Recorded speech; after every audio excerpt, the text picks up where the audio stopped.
Praise the Lord. ஆண்டவராய் இயேசு கிறிஸ்துவின் இனிய நாமத்தினாலே அன்பின் வாழ்த்துதல். என் ஆண்டவர் நல்லவராய் நம்மோடு கூட இருந்து நம்மை நடத்துகிற நல்ல கர்த்தராய் இருக்கிறார். இந்த காலை நேரத்திலும் ஆண்டவருடைய பிள்ளைகளே, தேவ சமூகத்திலே தேவனுடைய வார்த்தைக்காய் நீங்கள் ஆவலாய் காத்து நிற்கிறீங்களா? தேவன் உங்களோட வாழ்க்கையில் ஒரு நன்மை செய்கிற நல்ல கர்த்தராய் இருக்கிறார். இதுவரையும் நடத்தின எங்கள் தேவன் இனிமேலும் உங்களை நடத்த அவர் சர்வ வல்லமை உள்ளவராய் இருக்கிறார். அன்பான தேவனுடைய பிள்ளைகளே, இன்றைய சூழ்நிலையானது மிகவும் ஒரு மோசமான காலகட்டத்திற்குள் நாம் கடந்து செல்கிறோம். பாருங்க, இன்றைக்கு நம்முடைய வாழ்க்கையிலே மறைவாக சொல்ல முடியாத பல வேதனைகள் நம் வாழ்க்கையிலே இருக்கிறது, பல குமுறுதல்கள் இருக்கிறது. ஆனால் அதை தேவன் அறியக்கூடியவராய் இருக்கிறார். நாம் அழுகையின் பள்ளத்தாக்கின் வழியாக, அந்த கண்ணீரின் பள்ளத்தாக்கு கூடாக இன்றைக்கு நாங்கள் நடந்து கொண்டிருக்கிற ஒரு நபராய் இருக்கலாம். அன்பான தேவ பிள்ளையே, தேவன் உன்னுடைய சத்தத்தை கேட்கிறவராய் இருக்கிறார். இந்த காலை நேரத்திலும் நீ ஆண்டவருடைய சன்னிதானத்திலே ஒரு ஆறுதலுக்காய், ஒரு சமாதானத்தை நீ வாஞ்சித்து ஆண்டவரை நோக்கி பார்க்கிற பொழுது தேவன் நிச்சயமாய் உங்களுக்கு அற்புதமான தேவனுடைய வசனத்துக்கூடாக உங்களோடு பேசி உங்களை தைரியப்படுத்த போகிறார். இந்த நாளிலும் நாங்கள் ஏசாயாவின் தீர்க்க தரிசன புஸ்தகம் 51வது அதிகாரம் 12வது வசனம் இப்படி சொல்கிறது: நானே உங்களுக்கு ஆறுதல் செய்கிறவர் என்று சொல்லப்படுகிறது. அன்பான கர்த்தருடைய பிள்ளைகளே, நம்முடைய வாழ்க்கையிலே ஆறுதல் என்பது மிகவும் அவசியமான ஒன்று.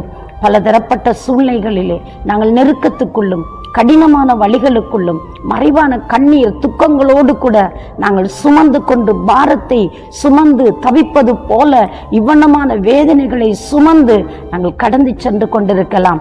ஆண்டவருடைய வார்த்தை சொல்லுகிறது, நானே உங்களுக்கு நான் ஆறுதல் செய்வேன், நான் உங்களை அரவணைத்து உங்களுக்கு சமாதானத்தை தருவேன் என்று சொல்லி தேவனுடைய வார்த்தை சொல்கிறது. அன்பானவர்களே, 2 கொரிந்தியர் புஸ்தகம் 1வது அதிகாரம் 4வது வசனம் சொல்கிறது, ஏன் இவைகள் எல்லாம் நமக்கு சம்பவிக்கிறதாம்? நம்முடைய ஆறுதலின் தேவனாகிய கர்த்தர் எங்களை ஆறுதல் படுத்தி நம்முடைய சகல உபத்திரவங்களிலும் நமக்கு தயவு பாராட்டி நமக்கு ஆறுதல் செய்து நம்மை தைரியப்படுத்தி நடத்துகிறவர் இருக்கிறார். எதற்காக இவ்வளமான காரியத்திற்கூடாக நாங்கள் கடந்து செல்ல நேரிடுகிறது தெரியுமா? அநேக உபத்திரவத்தின் வழிகளுக்கூடாய் கடந்து செல்கிற பிள்ளைகளுக்கு உதவி செய்யும்படி, அவர்களுக்கு ஆறுதலாய் இருக்கும்படி நாங்கள் இத்தகைய காரியங்களுக்குள் கடந்து சென்று எங்களுடைய வாழ்க்கையிலே தேவன் கொடுக்கிற ஆறுதலை அதிகமாய் நாங்கள் ருசிக்க கூடியதாய் இருக்கிறது. அந்த ஆறுதலினால் நாங்கள் நிரப்பப்படுகிற பொழுது எங்களுடைய வாழ்க்கையிலே வருகிற அந்த அனுபவமானது இன்னொருவருடைய துன்பத்தை, இன்னொருவருடைய கண்ணீரின் அந்த அனுபவத்தை எங்களால் இலகுவாக புரிந்து கொள்ளக்கூடியதாயிருக்கும். அன்பான தேவ ஜனங்களே, இன்றைக்கு உங்களுடைய வாழ்க்கையிலும் கூட சில பாடுகளின் வழிகளுக்கூடாக நீங்கள் நடந்து செல்லிருக்கலாம். இந்த கண்ணீரின் பாதைகளை நீங்கள் அனுபவித்துக் கொண்டு உங்களுடைய இருதயம் குமுறிக் கொண்டிருக்கலாம். யாரிடத்தில் நான் இதை பகிர்ந்து கொள்வது? யார் என் மனதை புரிந்து கொள்வார்கள்? யார் எனக்கு ஒரு ஆறுதலான வார்த்தையை சொல்லுவார்கள் என்று அநேக சந்தர்ப்பங்களிலே நீங்கள் தவித்ததுண்டா? தேவனுடைய வார்த்தை சொல்கிறது, நானே உங்களுக்கு ஆறுதல் செய்கிறவர் என்று சொல்லப்படுகிறது. அன்பான கடவுளுடைய பிள்ளைகளே, நாம் விரும்புகிற நேரத்தில் நமக்கு விரும்பினவர்கள் இங்கே பதில் கொடுக்க முடியாமல் இருக்கலாம். பதில் கொடுக்காமல் நம்மை கைவிட்டு அவர்கள் நழுவி போயிருக்கலாம்.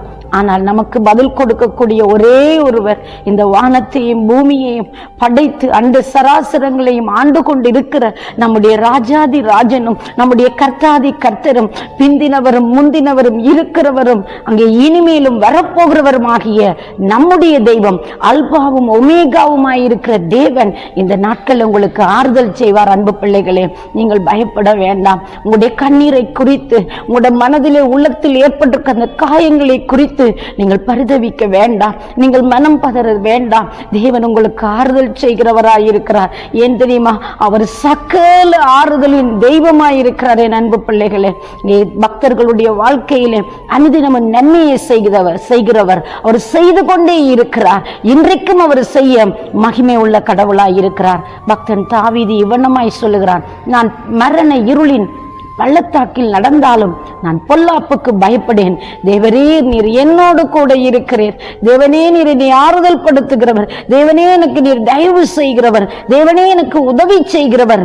நீர் மட்டும் என்னோடு இருந்தனை நடத்துகிறீர் என்று அழகாய் தேவனை வர்ணித்து பாடுகிறார். அவருடைய வனாந்தர வழிகள், அவருடைய கண்ணீர் நிறைந்த பாதைகளில் தேவன் ஆதரவாய் இருந்திருக்கிறார். அதே கடவுள் இன்றைக்கு உங்களை பார்த்து சொல்லுகிறார். நீங்கள் எப்படிப்பட்ட சூழ்நிலை, கடன் தொல்லையினால் அவதிப்பட்டு கொண்டிருக்கிறீர்களா? ஐயோ, இந்த கடனை நான் தீர்க்க முடியாதே, நான் தற்கொலை செய்யட்டுமா என்று சொல்லி மனதளவிலே நீங்கள் போராடி கொண்டிருக்கிறீங்களா? இந்த காரியத்திற்கு ஒரு முற்றுப்புள்ளி உண்டு.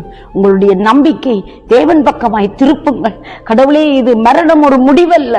கடவுளே, இதனாலே ஆண்டவரே நான் என்ன செய்யட்டுக்கும் என்று சொல்லி அங்கலாய்க்கிற நீங்கள் கடவுள் மேலே சார்ந்து கொள்ளுங்கள். அவர் ஏதாகிலும் ஒரு அற்புதம் செய்து உங்களை அந்த நிலையில் இருந்து மீட்டுக் கொள்வார். அன்பு பிள்ளைகளே, உங்களுக்கு ஒரு ஆதரவு கரம் நீட்டுவார்.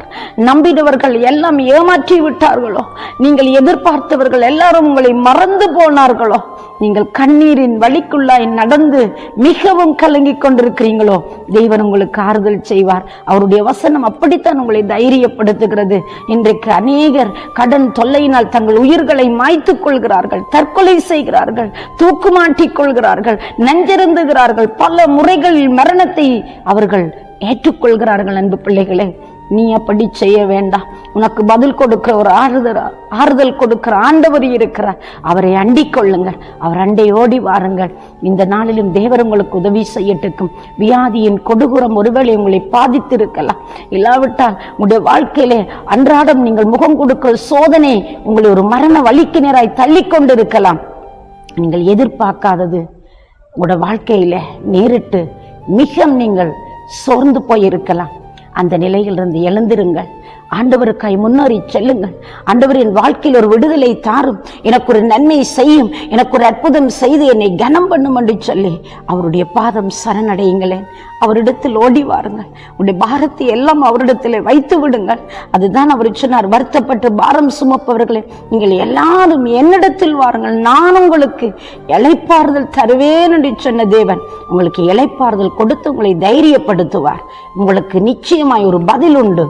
சந்தோஷமாயிருங்கள். நான் உங்களுக்காக மன்றாடட்டுமா? தேவனை நோக்கி பாருங்கள். எங்களை நேசிக்கிற சர்வ வல்லமை உள்ள நல்ல ஆண்டவரே, நீங்கள் ஆறுதல் செய்கிற கர்த்தரையா, நீங்கள் ஆறுதலின் தேவன் என்று நாங்கள் வேதத்திலே ஆண்டவரே அழகாய் கற்றுக்கொண்டோமே. இந்த வார்த்தைகள் உடைய பிள்ளைகளுடைய வாழ்க்கையில் ஒரு மாற்றத்தை கொடுக்கட்டும். இருக்கும் அந்த சூழ்நிலையில் இருந்து அவர்களை விடுவிக்கட்டுக்கும். ஒரு புதிய பாதைகள் திறக்கப்படட்டுக்கும்.